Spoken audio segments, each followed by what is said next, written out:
What's up, guys? Welcome to another podcast by the Ancient Library. My name is Ivan, and today we are joined by my co host Luke and another special guest on the podcast, Cliff Dunning, a famous podcaster, an explorer, a writer, and a friend of mine. I've known him for a couple of years right now. So, Cliff, welcome. Welcome to the podcast.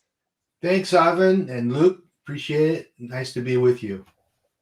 Awesome. So, guys, Cliff, he has this really amazing podcast. We'll be telling you about it later on as we move on. So we're really glad to have you here, Cliff. I know you've been doing this for a long time, so obviously, Luke and I want to ask, what makes a podcast great? Your podcast is great, and I know you received a couple of awards lately. So, congratulations on that. So, tell us a little bit more about Earth Ancients. Earth Ancients, we'll be celebrating our 10th year next April. And it came out of my work as a conference program director in the late 1990s. I was here in San Francisco, part of a consortium of conferences that dealt with personal growth, ancient civilization, wellness, a number of subjects that were quite interesting. Here in San Francisco, things are kind of eclectic, meaning that we have a wide open interest, and the audience was drawn to these topics. But I developed relationships with people like Graham Hancock. At that time, his first book was Fingerprints of the Gods, which really gave us a sense of the missing history. And for me, I had been questioning history since a very, very young age. I always joke that in Sunday school, I was asked to leave because I always questioned the Bible. Who are these figures? Are they mythology or are they actual figures? And for me, religion was like, okay, we want you to believe, and there's really no backup to this material. Right. So I would question history from a very, very young age.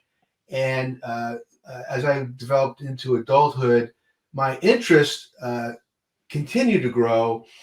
And after this program direction of about 7 years, the technology for podcasting really began growing in the late 2000s.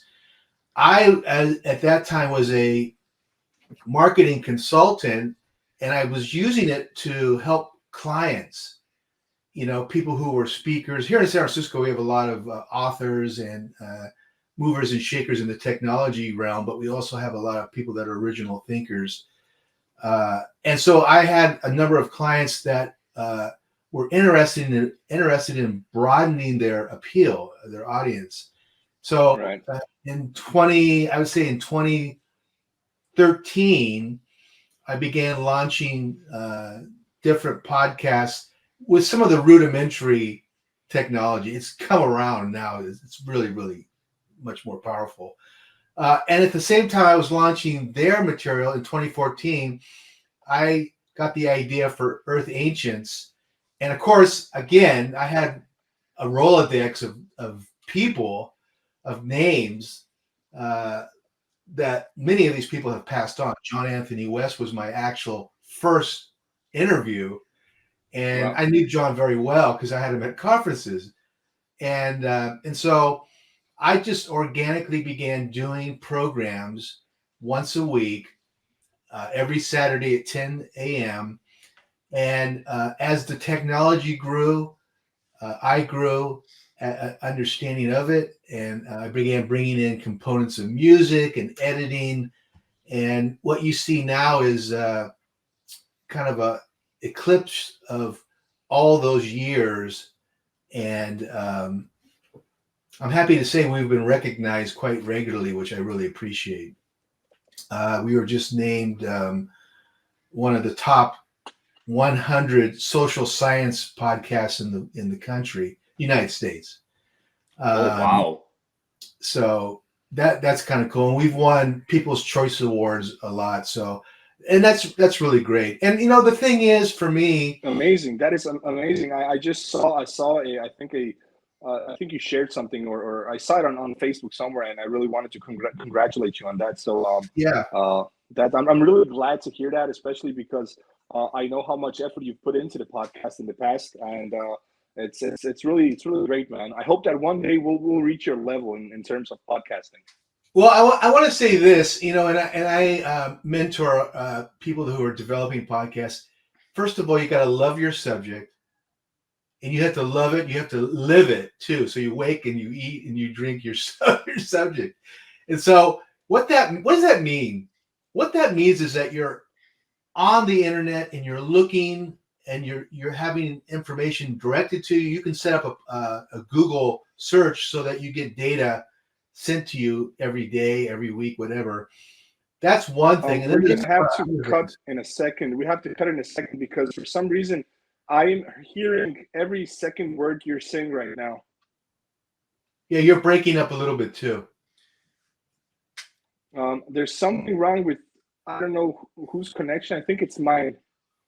Yeah, Yeah, do so I let me sound all just right, Cliff? see revise some Luke, you settings sound here. good, but I mean, I Ivan have is a good breaking up. connection, a good internet, but for some reason I hear every second or third word. So just hang in with me. That's interesting. You were into marketing This because is strange. that's my field as well All right, that can you guys hear I me? specialize in. Yeah, I can hear you. Talk again. Luke, I'm going to have to either rejoin or I don't know what's going on with the internet here. Hold on, let me try something. But yeah, that's how I met Yvonne was through marketing actually. So I'm just like I specialize in marketing and have a deep, immense passion for history. Yeah. And then that's how I was like, you know what, I'm gonna start a YouTube channel. And then Yvonne said, I really like your videos, I can and hear that's you how we now. Good. connected. Oh, Yeah, you're coming through clean now. yeah, clean, sweet. Yeah, we'll Um, just cut that I part. I switched off my Wi-Fi. Usually it works fine. So I'm just on my iPhone actually on my data plan. So yeah. Sorry about that. Yeah, This no is problem. when I said I was nervous about this, Luke. This is what I meant. Like I'm not Yeah, nervous about Cliff. Like I hate like when something unpredicted happens and I have no control over it. So that makes me really nervous. I All right. have So the yeah, same problems occasionally when I'm in Europe and I'm interviewing somebody that's in Northern Europe, like Germany. Sometimes the feed will be bad. What happens with Zoom is I'll just turn the video off, and that's it. So the bandwidth grows. So right. if you have to turn the Usually this both StreamYard and my Wi-Fi and everything works flawlessly. But anyway, I switched it off right now. So yeah where did we exactly stop? Because I was saying about the awards you were getting that the podcast is great and how we hope to achieve that one day. So I yeah. after that everything cut off for me. So Well, I have to say this that Ivan, your web presence and your Facebook social media presence is spectacular. I mean, you thank have you. huge numbers. And I'm in a place right now where I've reached a plateau and I'm looking for people, individuals that really understand the social media aspect of it. Because I have, 150,000 between the two Facebook pages, people, but those people are not necessarily listening. They're Right, just I they're understand. just social media people that are like, hey, this is a cool photo. This is a cool bit of data. We love Right. that. And so I'm really working. My campaign for 2024 is to leverage those people in some way to get them to listen to the podcast. Right. And I think like the people that follow us, I mean, we're about to hit 1.8 million. We have an engagement that is around 150 million in a month. So we have a pretty good engagement, a reach. So, I mean, the ancient library is there for you. Whatever we can do and help, Luke and I will obviously, help you out and help you Yeah, spread the word. I love your podcast. Not just because I was in it, but I really like the subject you cover. You don't stick just to one thing, so I love that about the podcast and how you work with things. So the ancient library, Luke and I are there, and whatever help you yeah. need to spread the word, we're your guys to go. So you yeah, you don't have to worry about that. Even with our page, it's weird. Like it still is hard to convert people from Facebook to go into YouTube. And one thing we've been kind of testing out is like having short clips or something. So of a podcast, so maybe like a minute highlight, and then converting that to a reel, and then you'll put like a link in the description. Yeah. Hey, you can That watch some gets cool people, things yeah. here, so it We kind were of gives them doing a that little with teaser. TikTok, but you know what the big problem in the United States is? More and more states are out or banning TikTok. TikTok, yeah. And I'm Here, really nervous that at some point they're going to say it's not allowed in the United States at all. Yeah. yeah, hearing in the European Union, Croatia's in the European Union, right? I think there is some talk about it because obviously everything that Northern America is talking about in terms of TikTok, I think it's being like adapted here in Europe as well. So I don't know. I'm not really sure about TikTok. I don't have a presence there really. Oh, okay. I thought So you did. Okay. no, Yeah. one of my biggest mistakes is when I started this. I started this over a decade ago, over 12 years ago, 14 years ago. I don't know. Is that I focused mainly on Facebook, right? So, for example, I am the founder of Ancient Code. I no longer own that website and page, but I founded it when I sold the business. It had around 750,000 followers, and this was like 6 years ago or so. So I've been creating pages, and for example, my other page is Curiosmos, which is Yeah. basically my blog. It's where I write about different subjects covering, space, science, history, mythology, whatever. It has around 350,000 followers. So I mainly focused on Facebook. So my biggest mistake is not like spreading out to YouTube and whatever, but like we did like a couple of example posts, and we hit around 2,000 subscribers on YouTube in like less than a month. Oh, So yeah.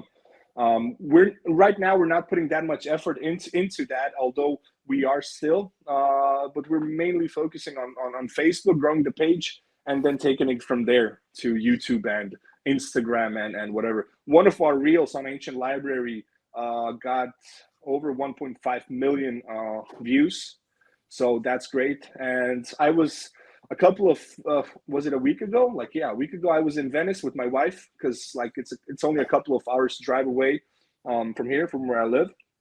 So like we were in Italy, and I asked her, hey, do you want to go get some ice cream in Venice? And she's like, sure. And like we drove to Venice, we had ice cream, and I filmed a couple of videos, just showing people of Venice around.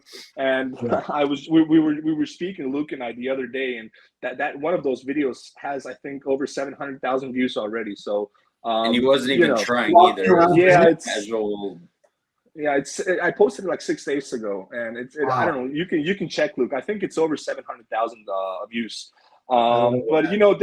there's no effort into that video. I just wanted to show the people, the followers on the page, like, hey, I'm in Venice, and this is Venice, and this one specific video, yeah, and this Yeah. one specific video is actually of the gondolas, the boats from Venice, and this guy was singing Ciao Venezia, Ciao Venezia, and I thought it was pretty cool, and just uploaded that to show people, and a Yeah. lot of nice comments, people commenting. So yeah.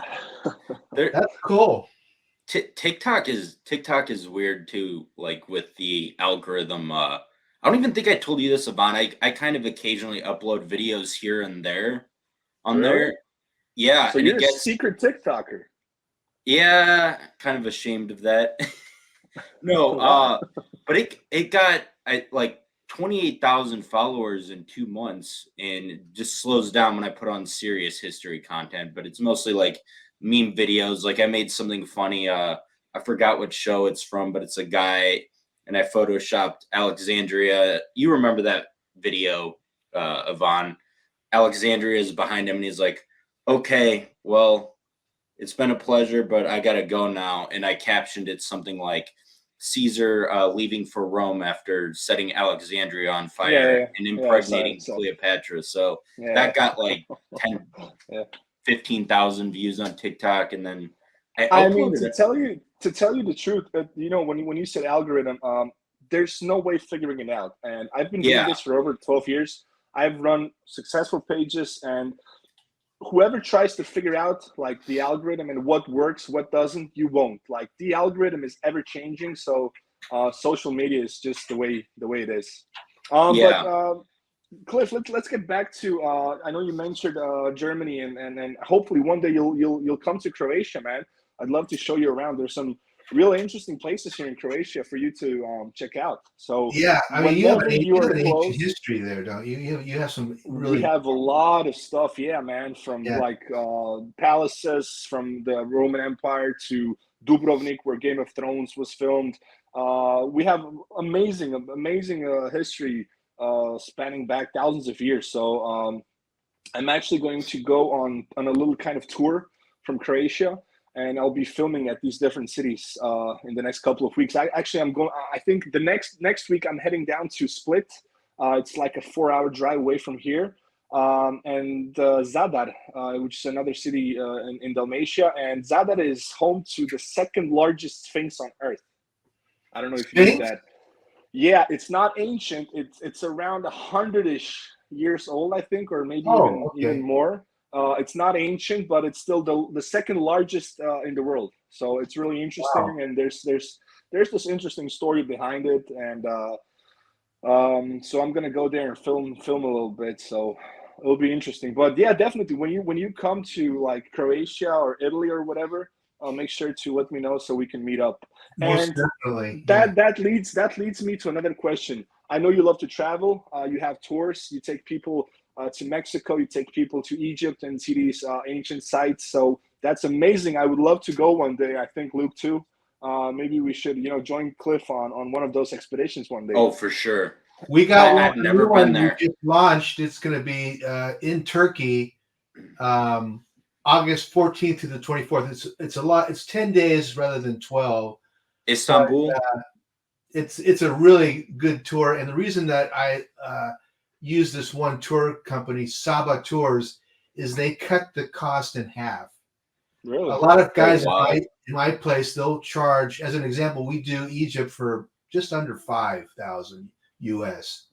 Right, That right. seems like a lot of money, but most of That's the people are charging cheap. between 8 and 12 Yes. Yeah, for the same thing. So yeah, they're I really understand gouging that. people, and I really don't like that. So our tours typically fill up, but our Turkey tour is going to be Göbekli Tepe, Karahan Tepe, Dera Kuru, Oh, oh, oh, Oh, oh, all these really cool nice. places. And we announced it before we had the graphics and all the promotion, and we're already kind of sold out. That's amazing. oh That's wow. congratulations, man. Yeah, Really. That's the way which is to great. do it. We don't want Do to take uh more than like 40 people because we want one bus and right. we want the super comfortable itinerary. So Do you guys fly into Istanbul and start there and then that's make your our way to that's our Göbek? home Yeah. base. Yeah, That's one of the best cities I've ever been to. That was just there's so much history there. Oh, their I airport have one terminal is from Istanbul right there. I went to Istanbul with my wife a couple of years ago, and yeah. I don't know if you guys can see it behind my books. It's a sign from Istanbul. I love the city. I love the people.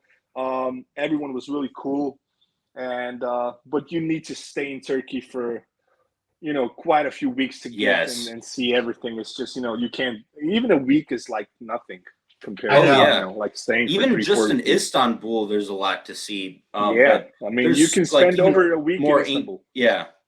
But That's what like I hear. southern Turkey is where I really want to go. Just there's so much there. Yeah, Yeah, Yeah, it is that's where funny the because hidden history if you is. study Turkey, you're thinking, okay, here's Istanbul, and then here's Göbekli Tepe, Karahan Tepe, Derinkuyu. yeah, Well, they're not even close to Yeah, Istanbul. It's that's like you yeah, gotta get on a yeah. plane. yeah, you got to get on It's a like plane. 800 miles or something like that from Istanbul to Karahan Tepe. So we've got it all plotted out. The itinerary is really tight, and we've kept the price cost down. But it's like a 5-star tour. That's Like That crazy. is really amazing. And guys, we're going to be posting the links into the description so you guys can check out the tours that Cliff is heading and maybe join him in one of his tours. I know you do Mexico, so Turkey, Egypt. What else? What else are you Um, we heading to? are looking at Bolivia possibly next year, and we want to go to Tiwanaku, which is Tiahuanaco, the yeah. ancient site, and then from there Bolivia has one of the most unusual museums. It's called the Gold Museum. And what makes it unusual is that many of the figurines and pieces of jewelry represent what can only be technology. There's little figurines that are sitting in airplanes. There are reproductions of certain aircraft that no one really knows about. And a number of engineers have reviewed and studied and reproduced larger versions of this jewelry and tested them, the aerodynamics of these little planes, and they fly beautifully. So, are those the Quimbaya figurines, maybe? I don't think. No, I don't think those are. These are because these are also made of gold, and I've seen on one documentary them doing a replica from this small thing to like a full, like not full size, but like a bigger, like, and it actually flew. So, but I think that those are from the Quimbaya culture, but that culture is in Colombia. It's not in Bolivia. But I didn't know about that in Bolivia. It's neither did I. There were a couple of German engineering students that took photographs and then reproduced a large version of one of these pieces of jewelry, and it's like an American jet fighter. Wow, that's crazy. So that's one place that I want to definitely. I've been wanting to go there for like a decade just because of these images. Very interesting. The other thing is that there are a number of mountain sites that used to be cities in Bolivia. Mm-hmm. And I have a regular contributor. His name is Rafael Eisman. Mm-hmm.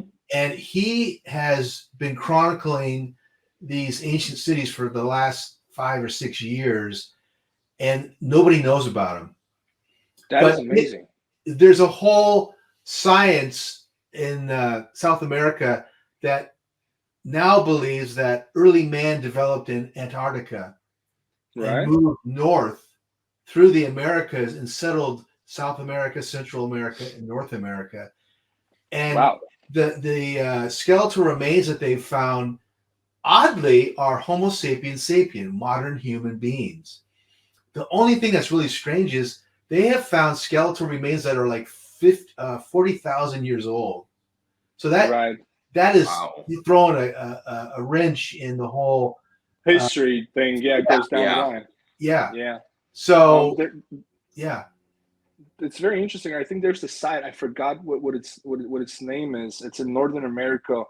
That is supposed to show evidence of human occupation going back, I think, 120,000 years. I forgot the name, and I think Graham Hancock covered it in his books and in some of the documentaries. But there is actually like conclusive evidence, and scientists are finding more and more of it in Northern and Central and South America, that people have been on the continent for quite some time.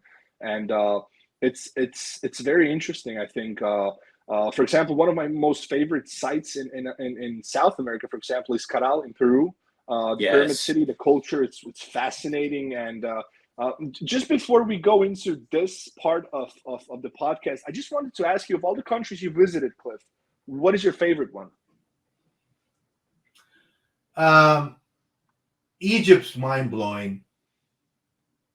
And the challenge of going to Egypt from a Western perspective is that we're all about technology, right? Yeah. So every time I go there, I'm like, why don't they scan this? Why don't they?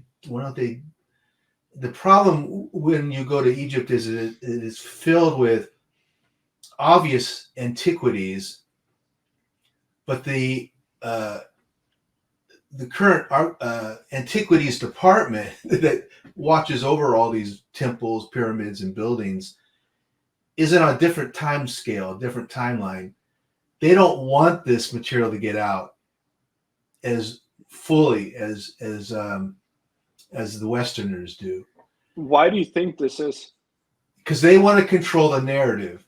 So in other words, here's a great example.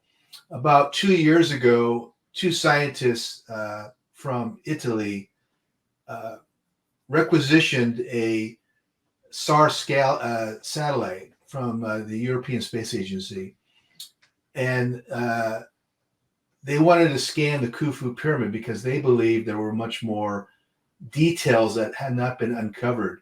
Well, typically what you do is you go to the Egyptian authorities and you ask permission, number one, you pay a huge fee, many millions of dollars for the ability to do that, and you turn over the release of the information. A great example of this is the Scan Pyramid Group about 5 years ago, 2018 actually, the consortium of Japanese, French, and Egyptian scientists who went inside the Khufu Pyramid, the Great Pyramid, used MON technology, scanned the interior, and found the tunnel above the entrance and a big void above the king. Big void, yeah.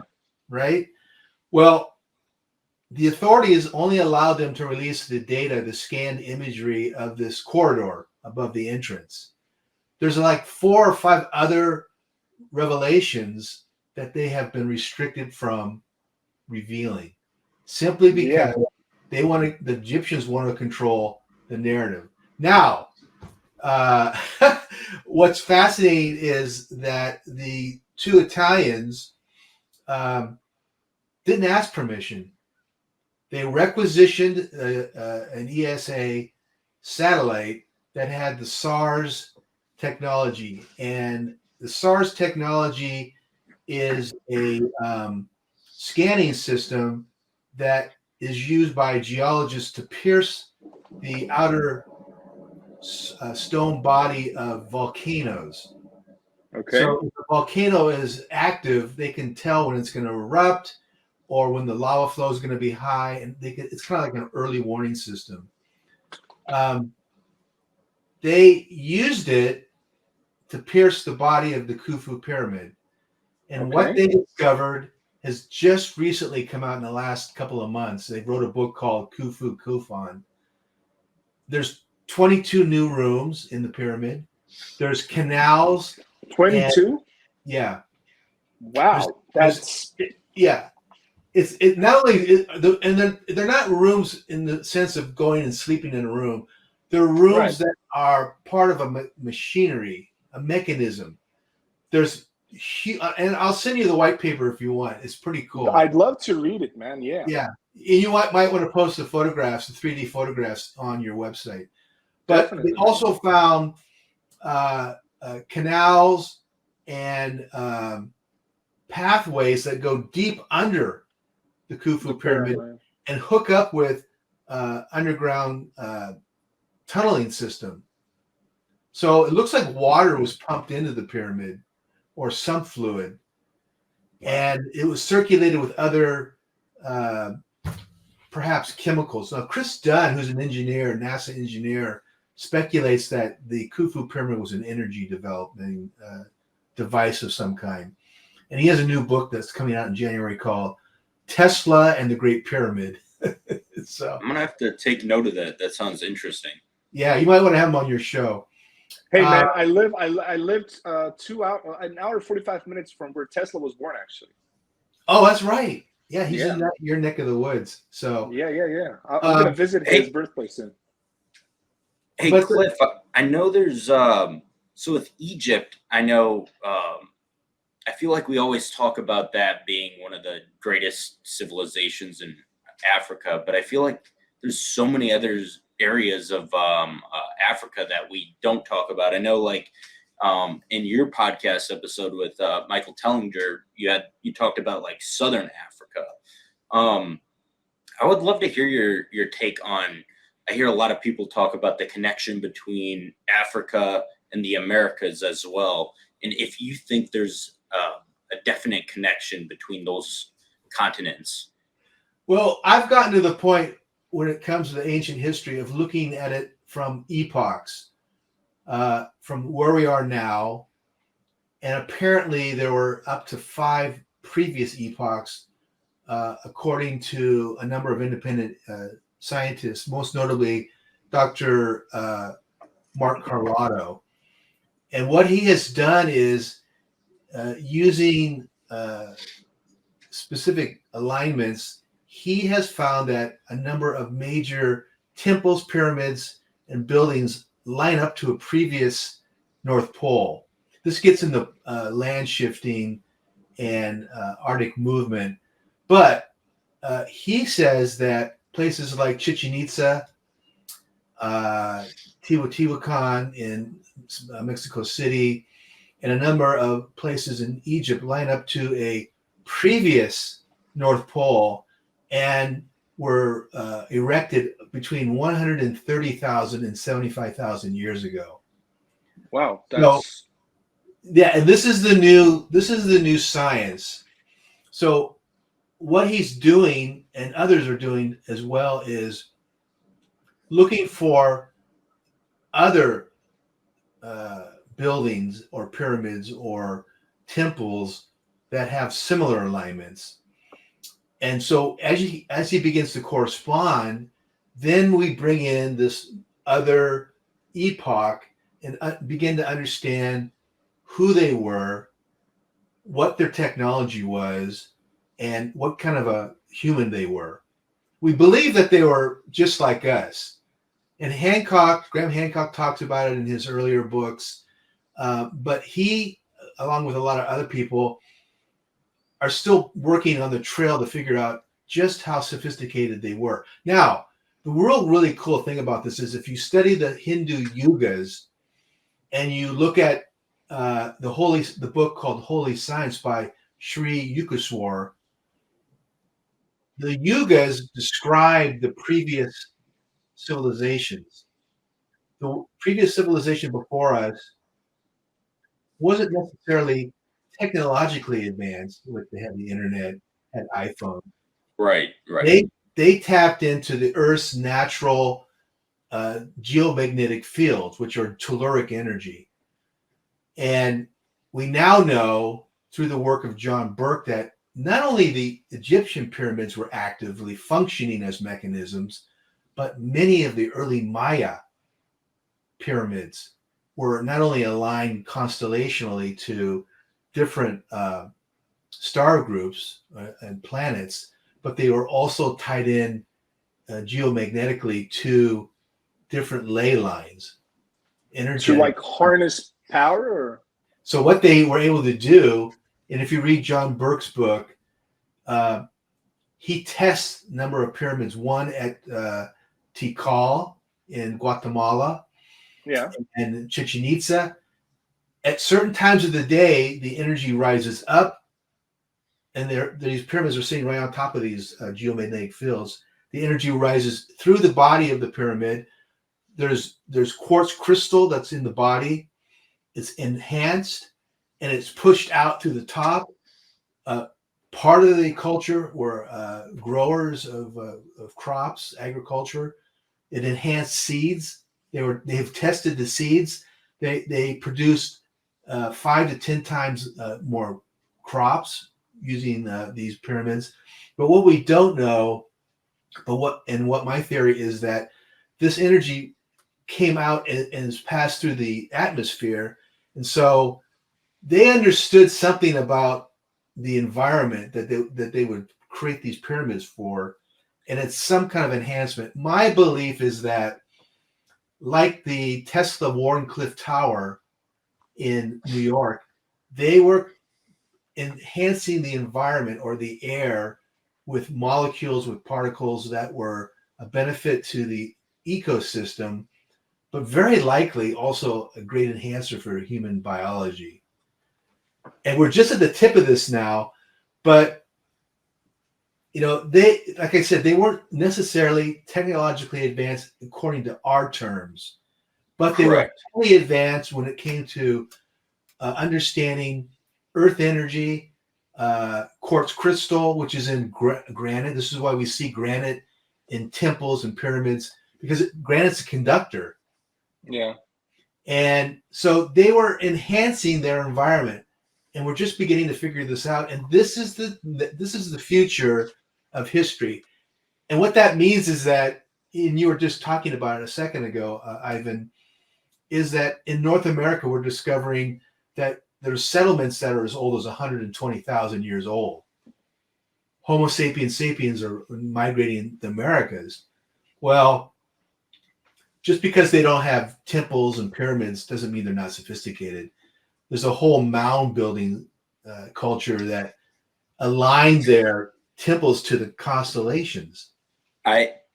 So Yvonne knows why I'm laughing right now. So Yeah. I live in St. Louis, so I'm about like 50 minutes away from Cahokia. I've been there a few times. It's a really cool site. But there's people that live here in St. Louis and don't even know that this was like a massive mound area. Like even when you go on the other side of the river, like where the arch is, and the entire city was covered in mounds, and there's just buildings all on top of it. That was a pretty advanced culture. I saw a map one time based on an indigenous history. There were literally millions of mounds in the United States. I think until the mid 1800s. Yeah. Well, a lot of them are confused as hills, and this brings me back to Brazil. And when we spoke with Marco Vigatoluk in the last podcast, we spoke about Brazil pyramids, and the oldest pyramids in the world, one of the oldest, according to mainstream archaeologists and experts, are the mounds, like pyramid mounds in pyramids, which are made out of dirt and seashells and whatever in Brazil.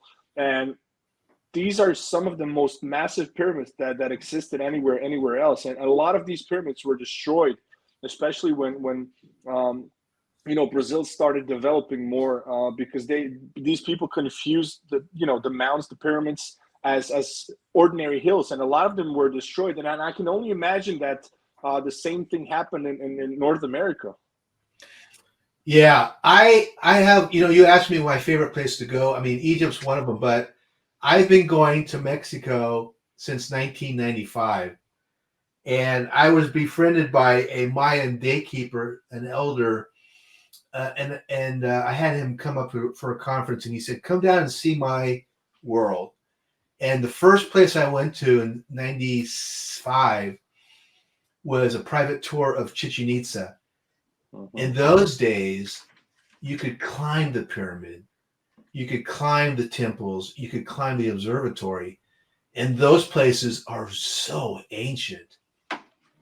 And what we don't understand is modern archaeologists, anthropologists, when they give a date to a culture, they're only looking at the first level.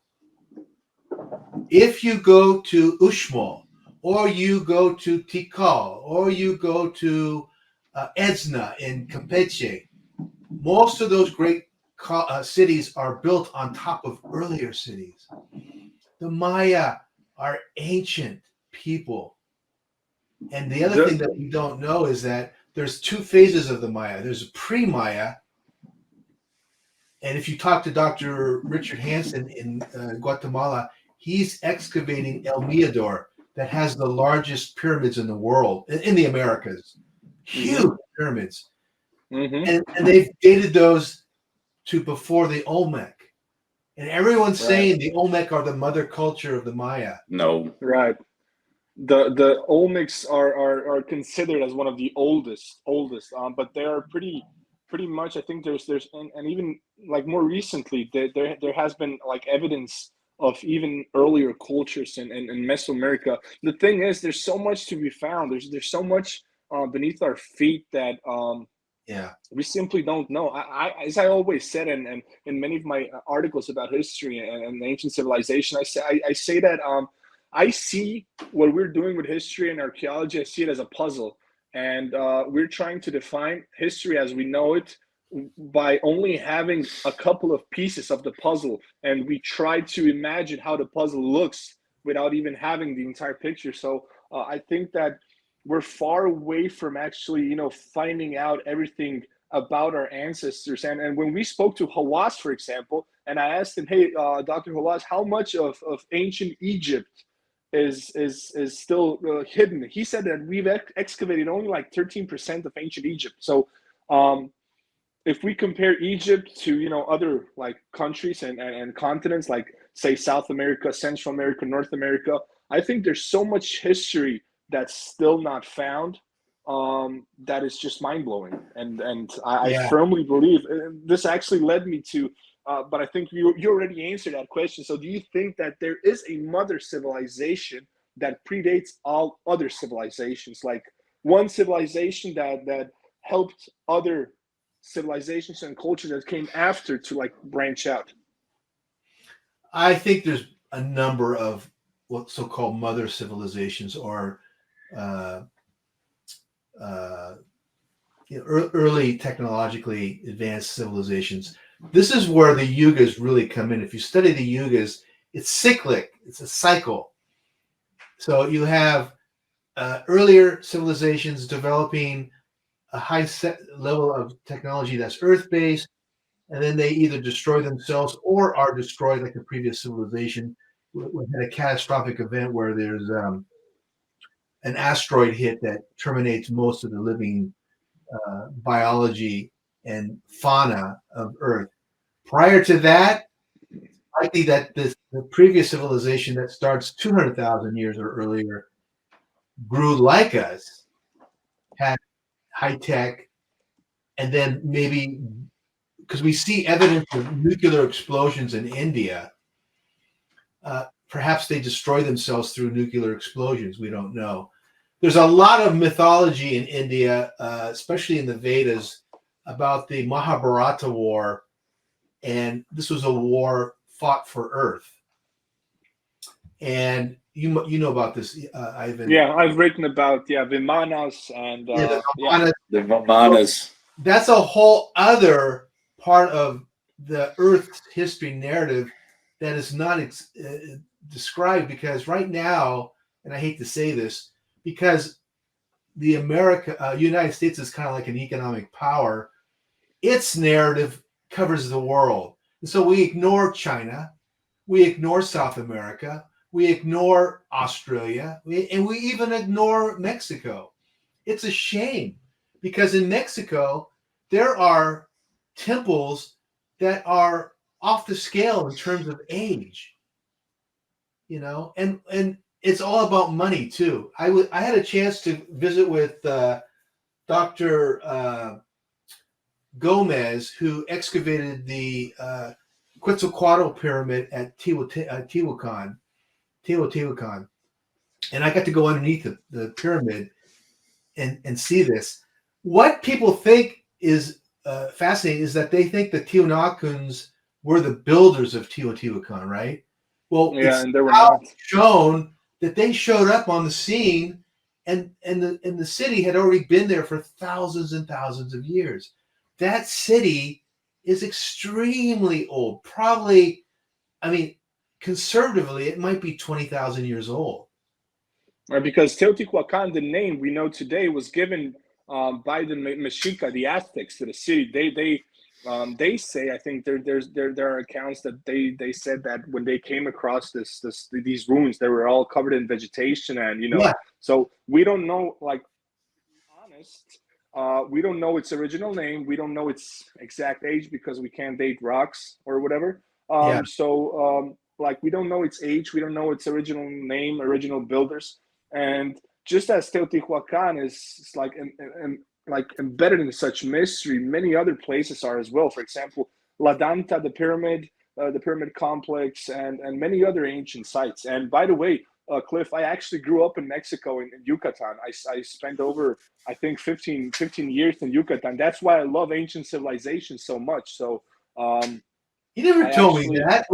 Was I your dad didn't. working there? Yeah, my dad was Answer them in actually, Spanish, Ivan. sí, cómo no, yo hablo español perfectamente. Yeah, I grew up in my family traveled a lot because of my dad, who was a professional soccer coach, actually. Oh, interesting. And he coached in Mexico for quite some time. So I lived in a lot of places in Mexico, man. I love, like, Mexico is my second home. Uh, I love it, and I miss it. I haven't been there in quite some time. I should probably go back. I have an apartment in Mexico, actually. I went to school there. Lots of my friends are there. So I yeah, love it. that's I that's love it. that's what I love. That's what I love, ancient civilizations and stuff, because I actually grew up in Quintana Roo, which is Cancun, Playa del Carmen. I also lived in Torreon, which is to the north. I lived in Zacatecas. I lived all over the place, man. Yeah. Your Spanish is excellent. I can hear you speaking the. Muchísimas gracias. I need to take that up because I go there so often, but I always go with the lead host who's literate and can speak fluently. My Spanish is broken up. No, that's an ancient city, ancient country, excuse me, and it's just on the edge of breaking open some fascinating discoveries. It's somewhat repressed. Unfortunately, the church is repressing it. About 10 years ago, the church with the government said no more indigenous celebrations or ceremonies within any archaeological park, which is nuts because the places are surrounded by local communities that are indigenous. So that was kind of like a slap in their face. Yeah, but that's crazy because everyone thinks, like, for example, the Maya went extinct. The Maya they didn't go extinct. I had a professor in school, in elementary school. She was a Maya. She was a Maya. She was. I'm pretty tall. I think I'm in feet in the imperial system. I'm like 6'5", 4", something like that. Wow. And she was and she was really small. So actually, every time I went to hand over work for school and stuff, I would never actually get to stand next to her because she was literally looking like this to me. And so I usually was always seated, and I forgot her name. She was a beautiful lady. She taught really, really well. I forgot her name, but she was a real Maya, and I've known people who are like descendants of generation, but they're Maya, and you can you see that. So yeah. They've been they're loving people. They're very much earth-based. Definitely. And you made up a very, very good point, Ivan. Our history is biased and it's racist. I discovered, and I'm writing a book right now, it's called The Maya Controversy. I discovered that the early explorers to Mexico and Central America really did not work with or speak with the elders of that time. So the history we get is not the history of the people. It's the history of Orthodox archaeology. And the other thing is, I mean, I have a lot of friends who are archaeologists, so I have to be very careful, and I appreciate the work they've done. We now know that about 1% of our knowledge of the Maya has been released. 1%. And every time there's a LiDAR scan of a major area, they uncover hundreds of new pyramids, temples, highways. They found highways even connecting cities. And you guys must know that in sorry, it broke up there. 2019, the University of Guatemala, along with funding from a private investor, scanned the Guatemala. Can we just for a second cut this? Please? Yeah. Uh-oh. Yeah, I try to be careful too, Cliff, because I know some archaeologists as well where I'm just trying not throw too much shade at them sometimes. Well, I have a them. really good friend of mine is Dr. Edwin Barnhart, who's leading our Mexico tour in 2 weeks. And he is extremely transparent. He knows there's a lot of failings. But a lot of people are just like crucifying archaeologists and anthropologists. Yes, that Graham is dangerous and he's a threat, and not the way to go. And I'm an amateur archaeologist. If I had a different lifetime, I probably would have been an archaeologist. I'm just not wired for it. Yes. I question too much. Oh. There he is. So what part of San Francisco are you in? Are you familiar with the Bay Area? Oh, yeah, a little bit. Okay, so San Francisco, cross the Bay Bridge into Oakland, and then you go north on Highway 80. There's Berkeley, El Cerrito, and then I'm in a little city called El Sobrante. Okay. So it's in the this is kind of like a little wooded area. I lived in Oakland. I was born in Oakland. I lived in Oakland most of my life, and I've Big traveled around. Raiders fan. No, Niners. Niners. Yeah, what happened to them this year? They're like kind of. They're putting all their eggs into the Brock Purdy Yeah. basket, and people forget, as talented as he is, he's still a rookie. Yeah, and he's still good too. People are now saying he's because he's making rookie mistakes. Yeah, this is the way we do this. We put the guy on a pedestal, forgetting that he's still a rookie. Yeah, and he's just not. He's throwing interceptions because what happens is from college to the pro level, everything speeds up 10 times. Yes. Yeah. So he's not synced up yet. If there was one civilization, if you were to introduce every ancient civilization to modern day football, who do you think would be the most into it? What civilization? Modern professional football? Yeah, like as far as playing it. Like if they had the technology for helmets, or if they didn't use helmets at all. I mean, the Maya play a game where there's two teams and they try to get a ball through a loop. I think the Maya might be somewhat into that. But the thing about ancient cultures and modern cultures is that the modern cultures try to they don't purposely hurt each other, but they run into each other with such violence that there's just horrendous injuries.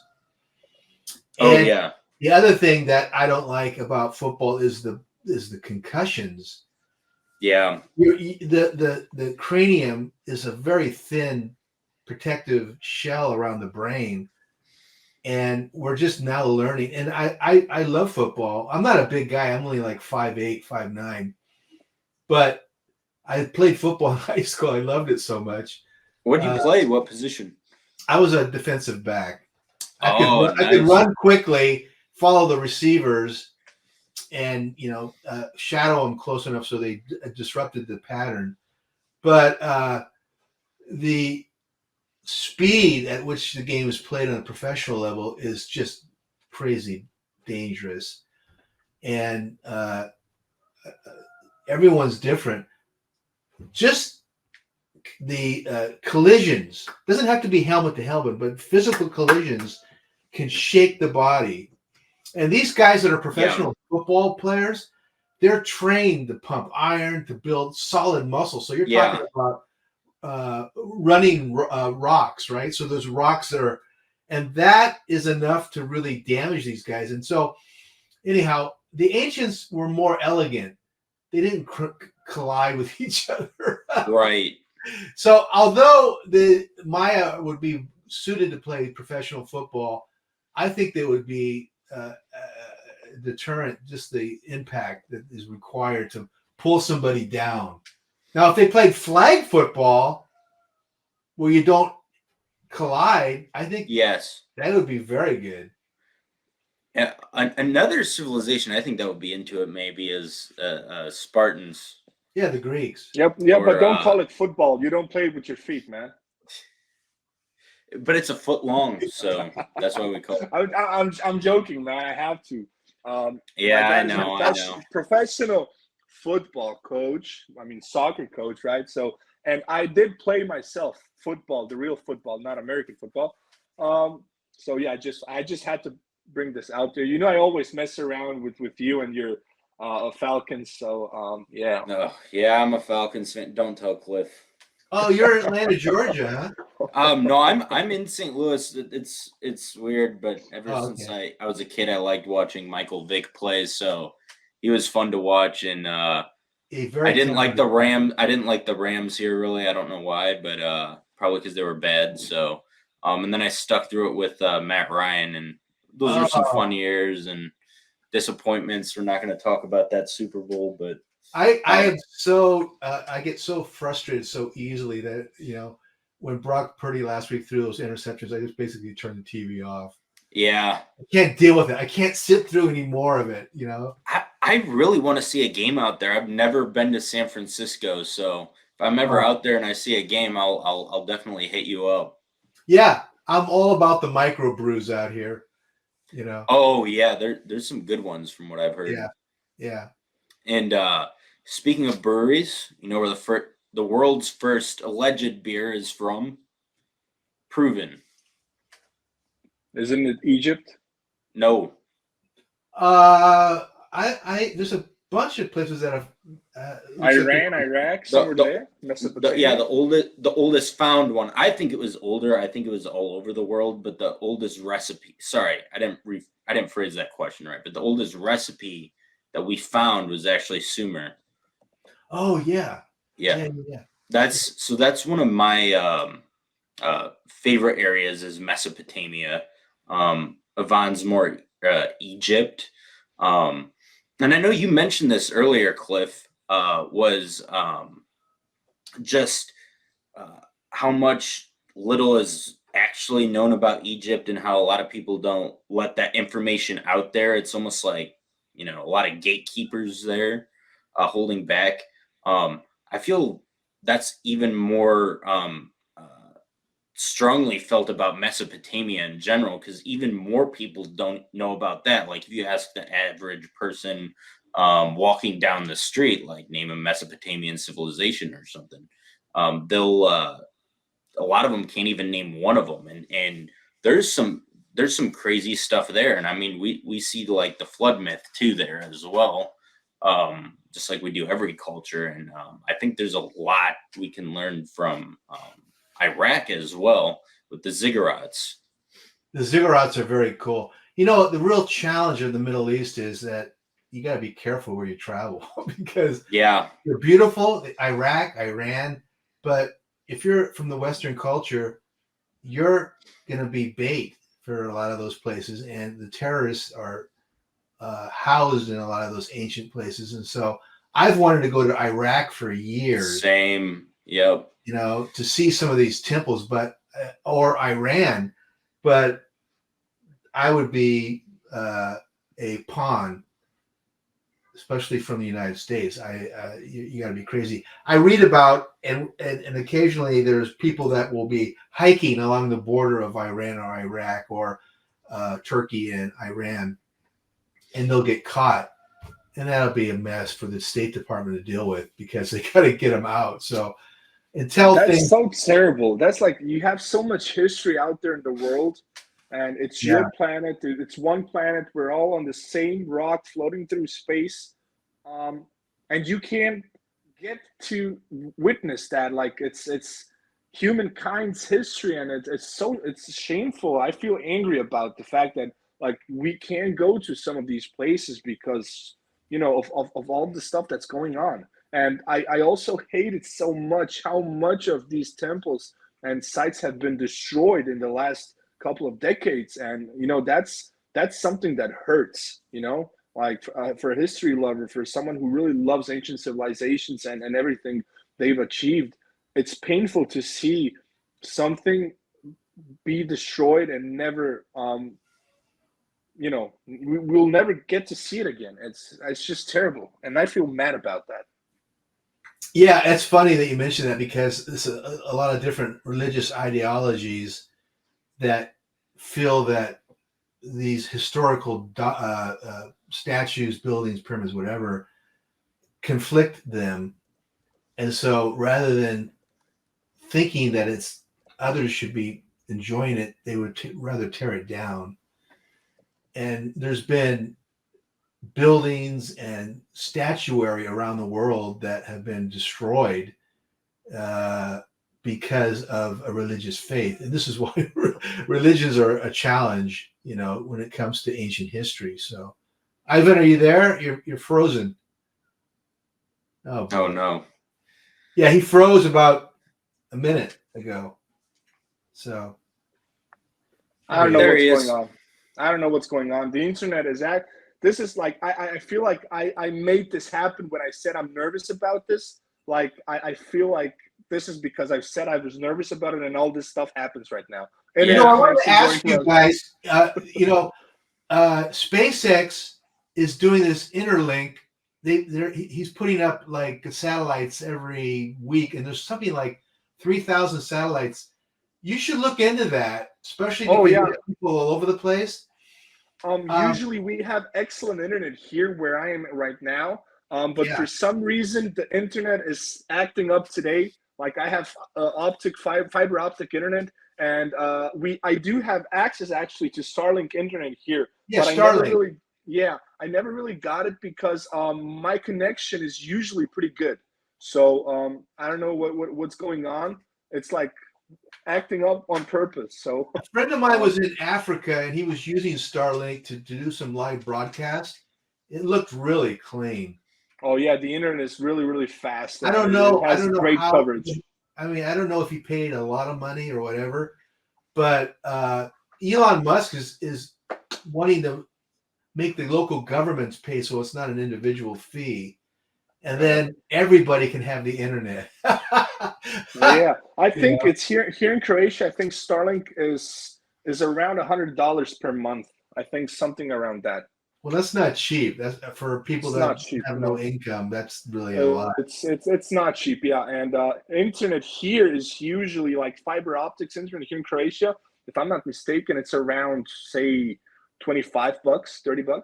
That's So it's more not, like it. yeah, Yeah. yeah. So I don't know. But I guess it is what it is. I just want to continue asking like the questions we have remaining before I get cut off again. I hate this. Like I hate the internet today. So I wanted to. This one is actually for Luke about Göbekli Tepe. He wanted to ask you about Göbekli Tepe. I don't know if he did while I was offline. No, I So didn't. I guess we can like start from there because it's acting up again here on my side. Yeah, so your thoughts on Göbekli Tepe, and I am actually going to go a little farther into it. So, uh, have you heard of a site called WF16? No. So it's in southern Jordan, and it's kind of within that time frame of Göbekli Tepe. And I read this article from Cambridge, published by Cambridge, and it was like all these comparisons between the two sites, and that there was this massive trade route between them, and almost like they could be like a civilization, implying that in a way.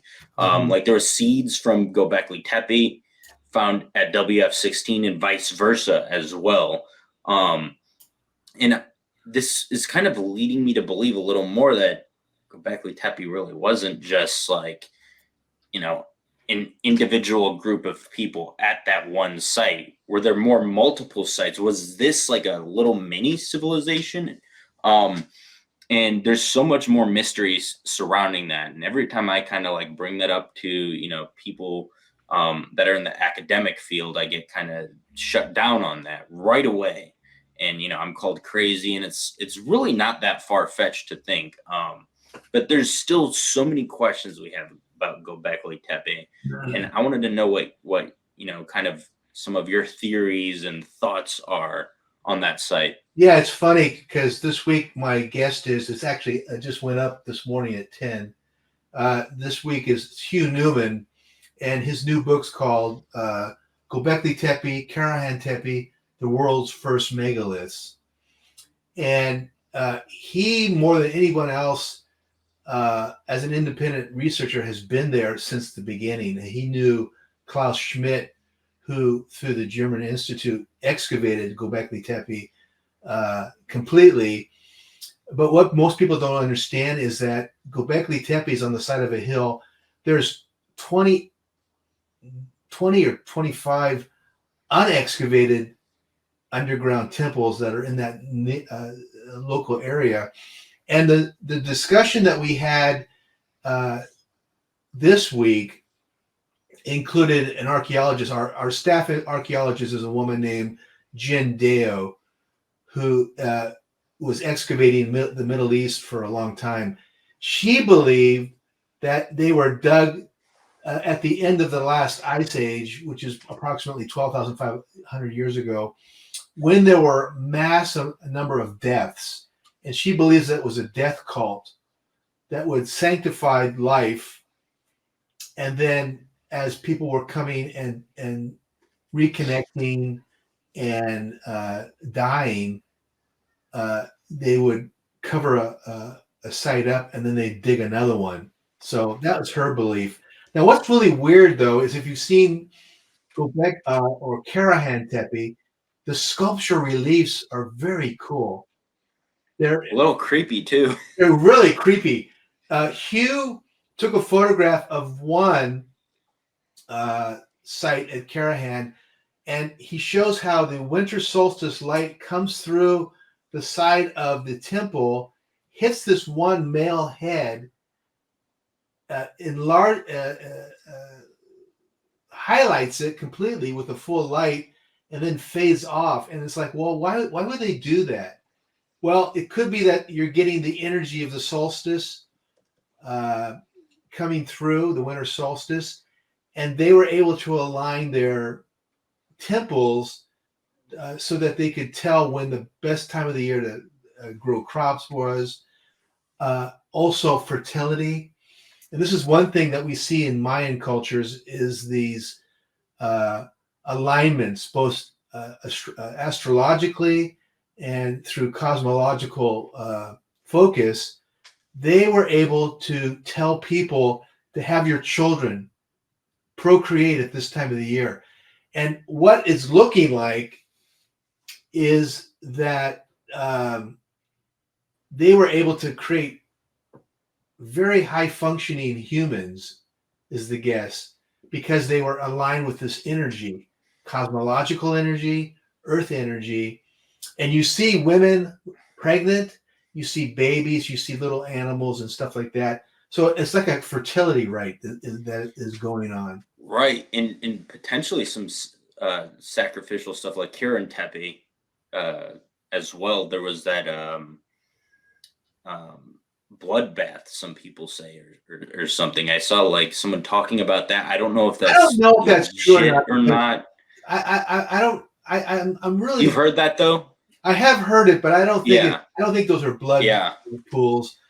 I think that they were used for other, perhaps animal sacrifice. Yes, yeah, not human. You have to be pretty twisted to start killing humans. The Aztecs did it, and they lost their way.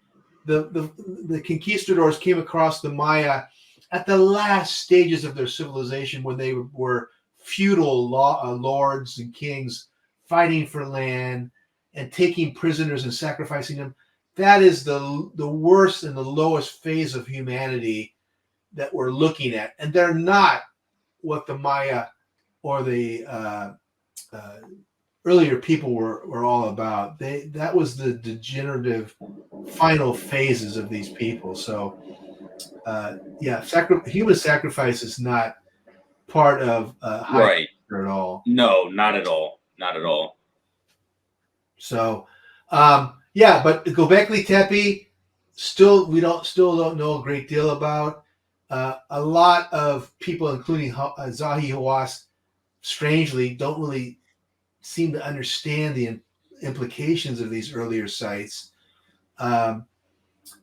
Again, and nothing against Zahi, but if you saw that Netflix program, at the end of it where he's trying to excavate a newly discovered pyramid, his hope is that the discoveries will be made by only Egyptian people.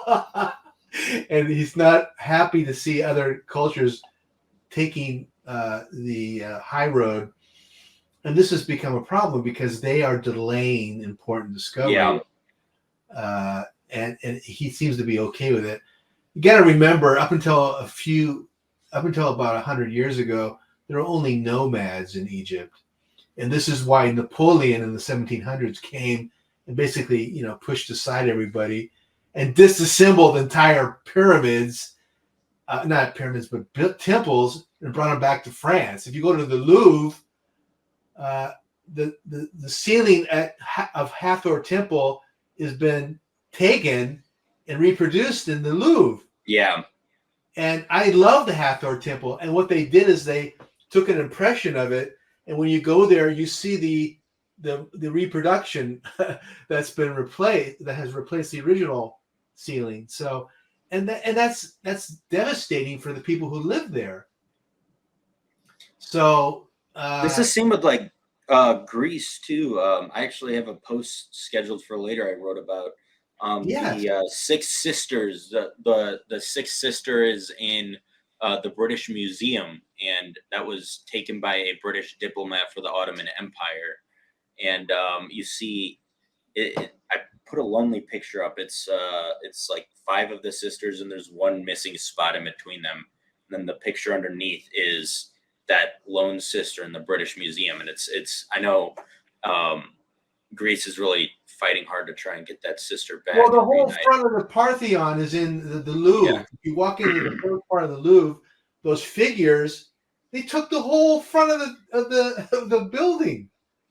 This is Napoleon, and so I love him as a general, but man, he was pretty crappy in other ways, especially what he's done to. Well, you mentioned the British Museum. I was just there in November, and the Egyptian Antiquities Department is trying to get back a very famous head of Ramses II. It's a torso, actually, huge megalithic sculpture, and it's part of the Ramseum that's in northern Egypt, part of the temple that the French just took apart. And so the Egyptians, as they have developed, they want that back so they have a complete temple. And it's like, can we have it back? It makes perfect sense. I mean, why not give it back? So when we see Zahi Hawass on Netflix saying, we don't want outside interference, we want to be able to make these claims ourselves, I can understand that. But the problem is that most of the archaeological community in Egypt isn't up on the latest technology, doesn't know how satellites work, doesn't know how to leverage LiDAR, ground penetrating radar. Every time I go to Hathor Temple in Dendera, I see something new. They will not allow any ground penetrating radar in Hathor.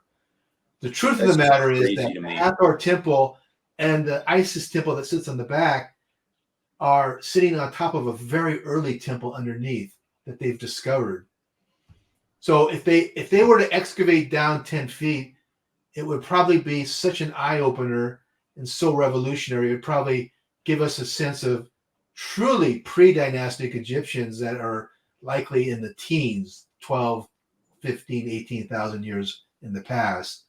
And they just don't want to open that can of worms because that requires historians to rewrite history. Yeah, that kind of reminds me, and we'd love to have you on another time too. And I would love to kind of go into this. This is a whole can of worms, and it would be a totally different time. It would be a long conversation too. But have you ever heard of the Tatarian theory? Oh, we've come across that so much on the page. Like, it's crazy. Yeah, it's like the mud flood and all that.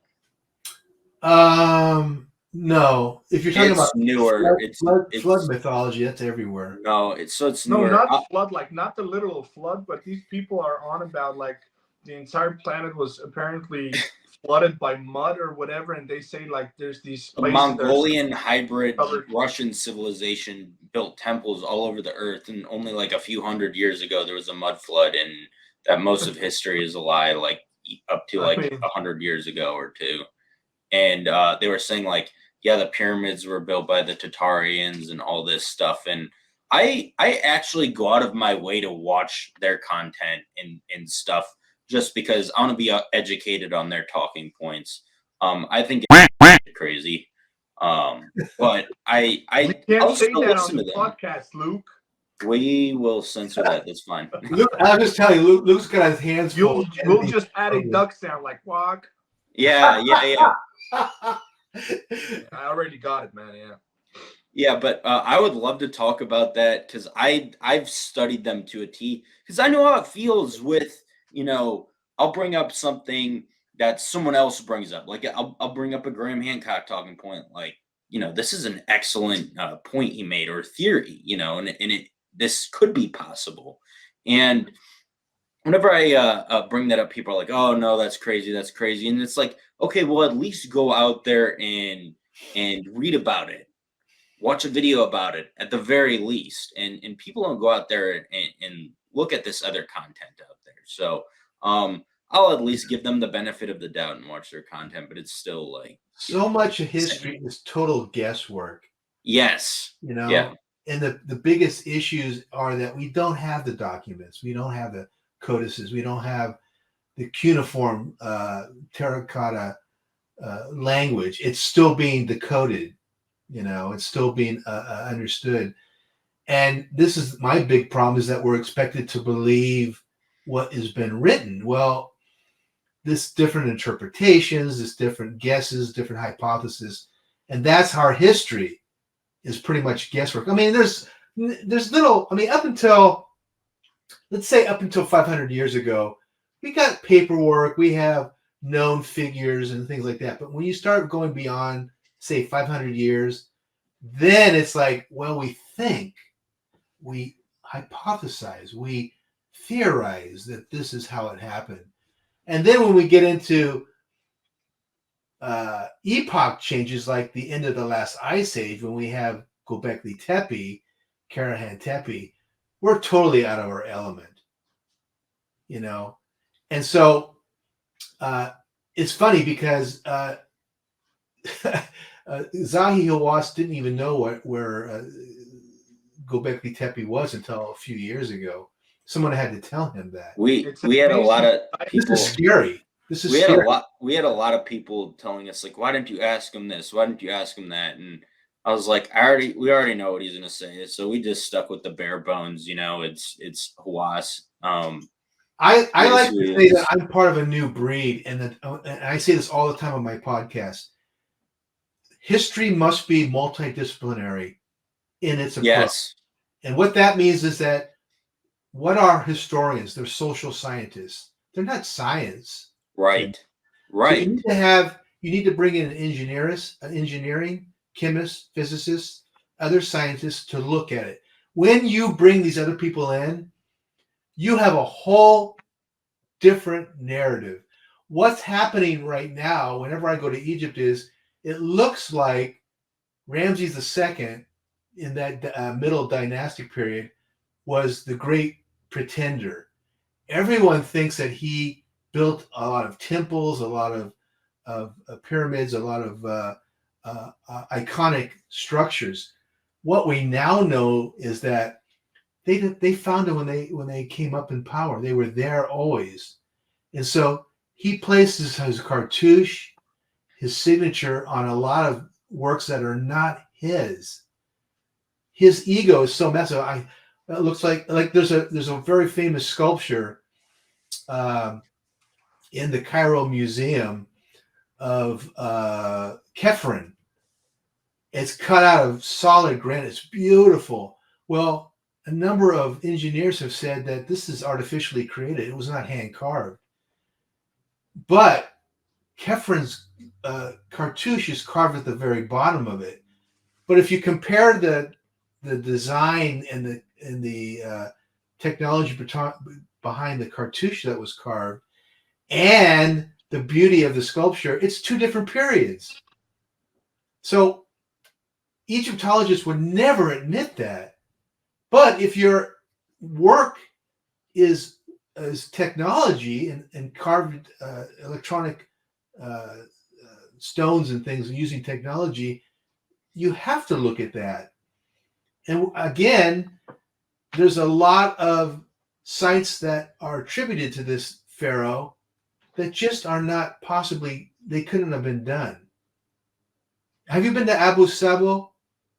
The four great sculptures? I know those. I really want to go there.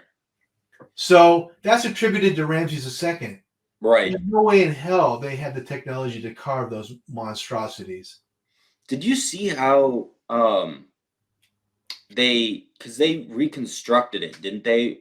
Yeah, they moved it. Yeah, they moved it in the 63 or something. Yeah, it's a very cool. Yeah. And just watching them do that was absolutely insane. Like how much work that took with like cranes. Huge cranes. Yeah. But you know that there was a document that was found by Ramses. I guess you would call him an engineer at that time.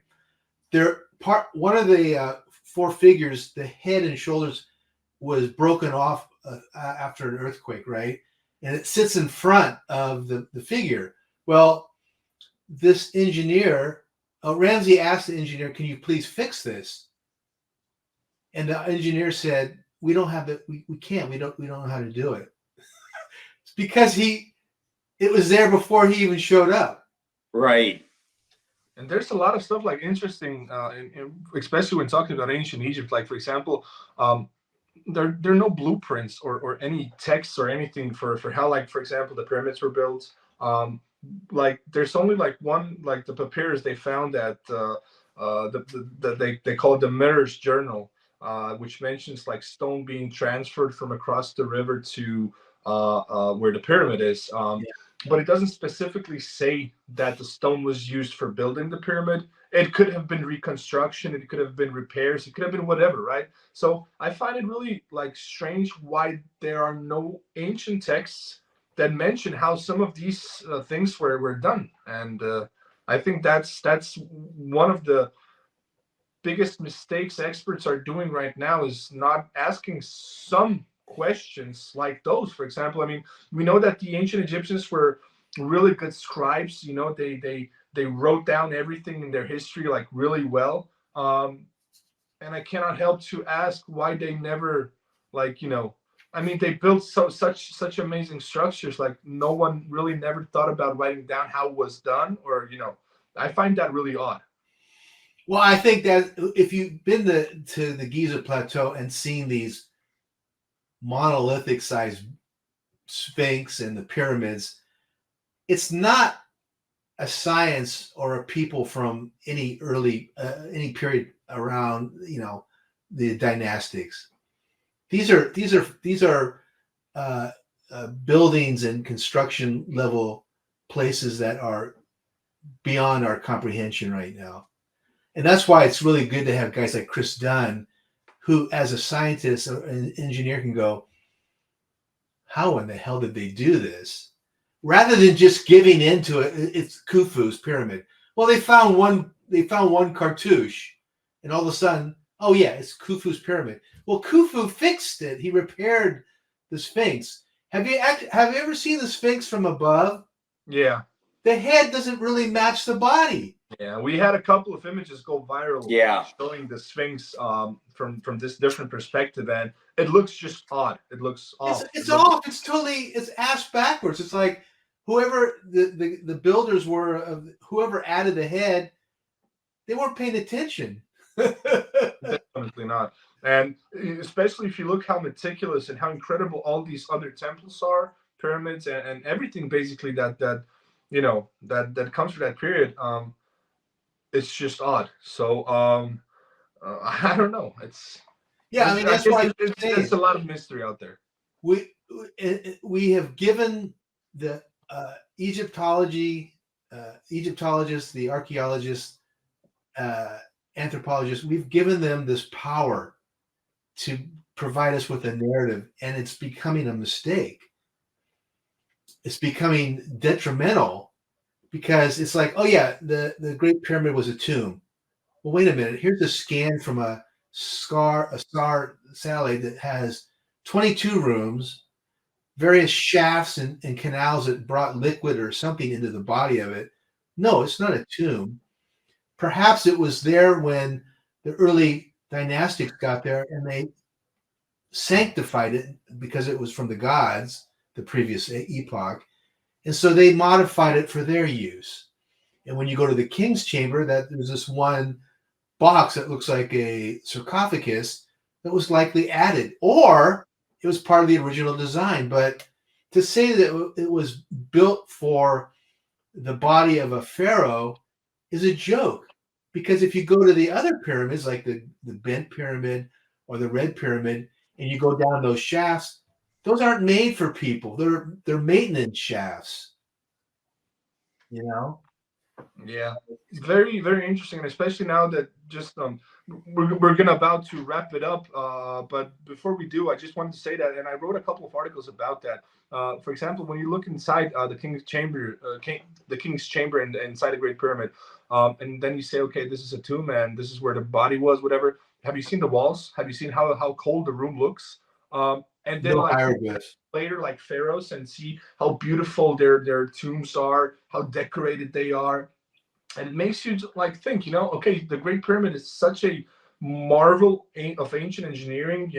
They did a hell of a job to build it, and then like saying it's a tomb, and then looking inside, the room, cold walls, and like it lacks everything that a tomb should have. So like if this is your tomb, and I mean you'd want the walls to speak stories about your victories, about yourself, about your life, about your family, about About your a lot of stuff, lovers. and there's nothing there. So there are a lot of mysteries concerning Egypt, concerning Mexico, concerning South America, uh, Africa, and all parts of the world. But that's what makes history, I think, so interesting and so amazing, at least for me.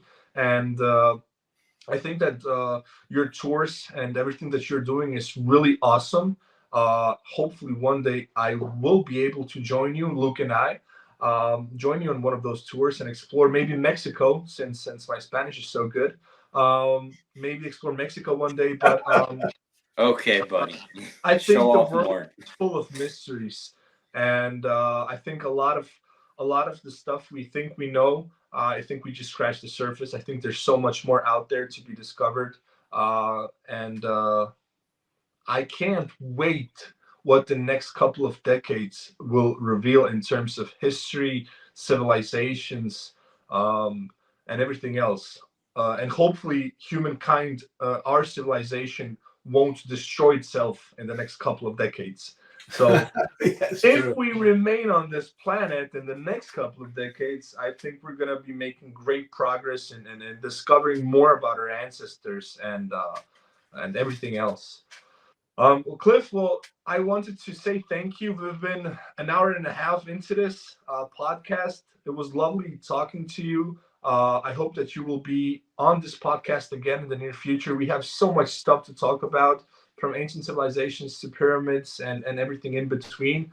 So I wanted to say thank you. Thank you for agreeing to do this podcast with us. Thank you for your wise words about podcasting at the beginning. Um, and it was a pleasure having you. And best of luck with Earth Ancients. Best of luck with your books and everything else. Ancient Library is here for you, and Stay in thank you. touch.